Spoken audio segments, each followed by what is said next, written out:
is Jeanie Edwards, and I am the founder of the CPR GALS. I went to grade school and high school locally in Pasadena, and then went to Pasadena City College. I also took my EMT class and became licensed from Pasadena City College. I grew up learning about disasters and emergency medicine from two very dear family members. One was Dr. Charles Richter and the other was Dr. Ellis Jones. And being old Pasadena family, I also knew so many in Pasadena Fire and PD, and that's pretty much where I got all my education. My grandparents were British Red Cross, came to Pasadena in 1921, and years later I arrived and also joined the Red Cross.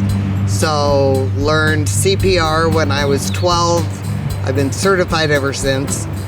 I have always been fascinated with earthquakes and what Dr. Richter did with his seismograph and learning about that from him.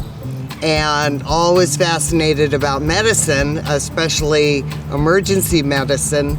So I did have quote-unquote starter jobs after I got out of high school, but I was always drawn back to the excitement and the thrill of disasters and medicine, and knowing that I could help people if I could educate them, and as far as the disaster part goes, and then help them if there was a medical need.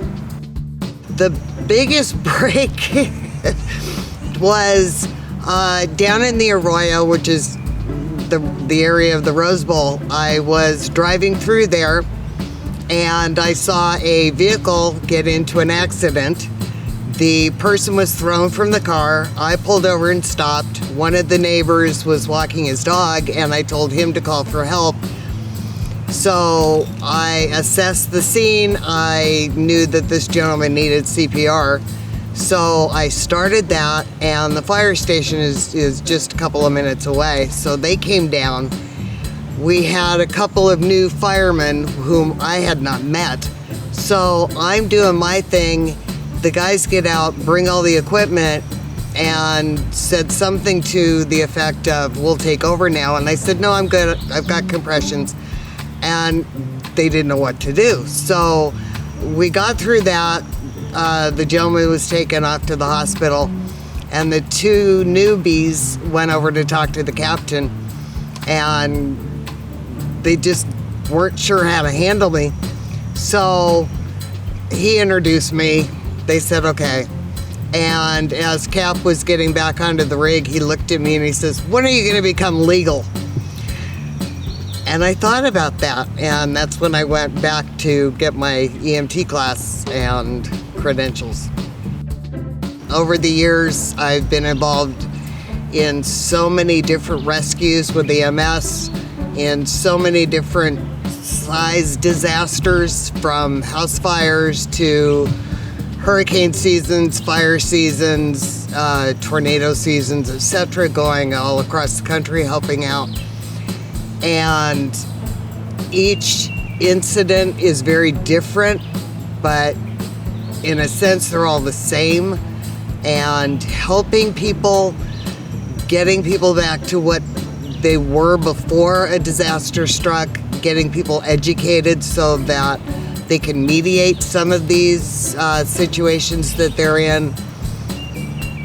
That, to me, is one great big humongous crown. The other outside interests, of which I'm very proud, I'm followed my grandfather's footsteps and became a Kiwanis member. And the Kiwanis clubs are all over the country, and we help children in our areas. I also followed his footsteps, my uncles and my father's, in becoming a Pasadena Tournament of Roses member.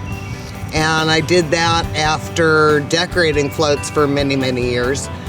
So again, it's always helping someone, doing something for someone, and seeing people smile knowing that you brought some beauty and some, like a big hug to people who really need it.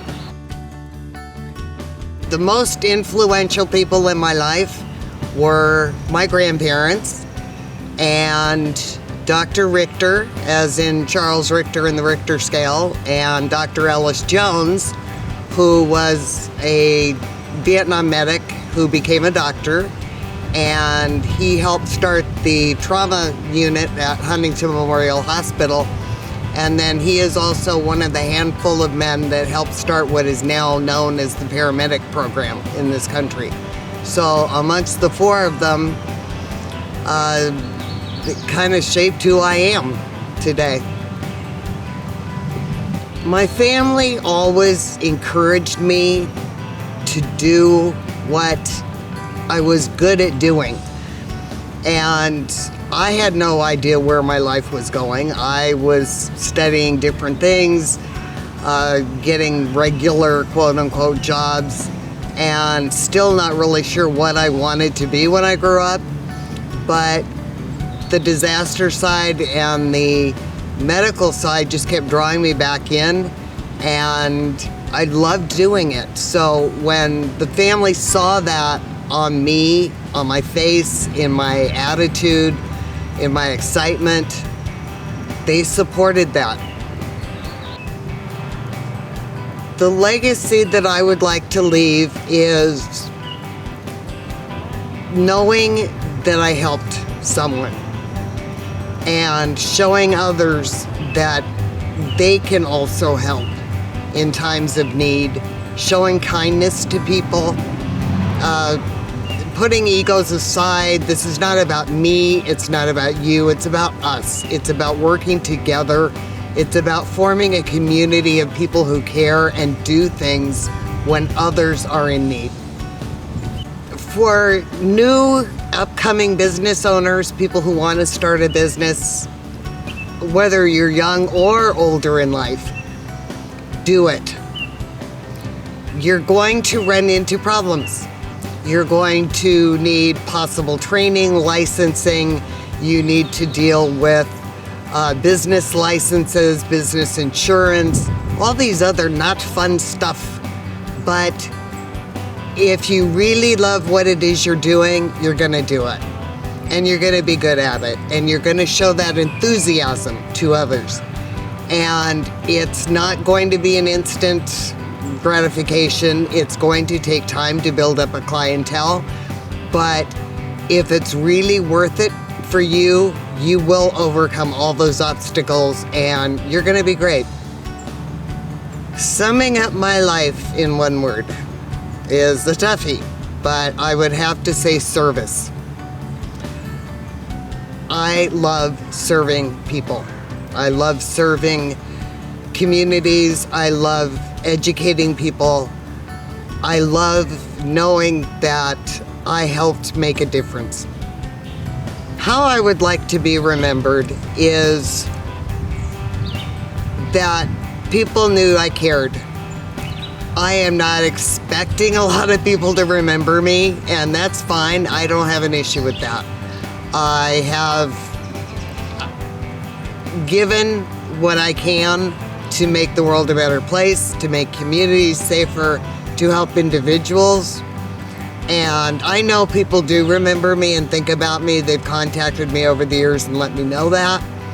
But in the scheme of things, I am not a president. I'm not a movie star. I didn't do anything great, as it were. So I'm not expecting that, and that's fine. But the basic thing is to be remembered for caring.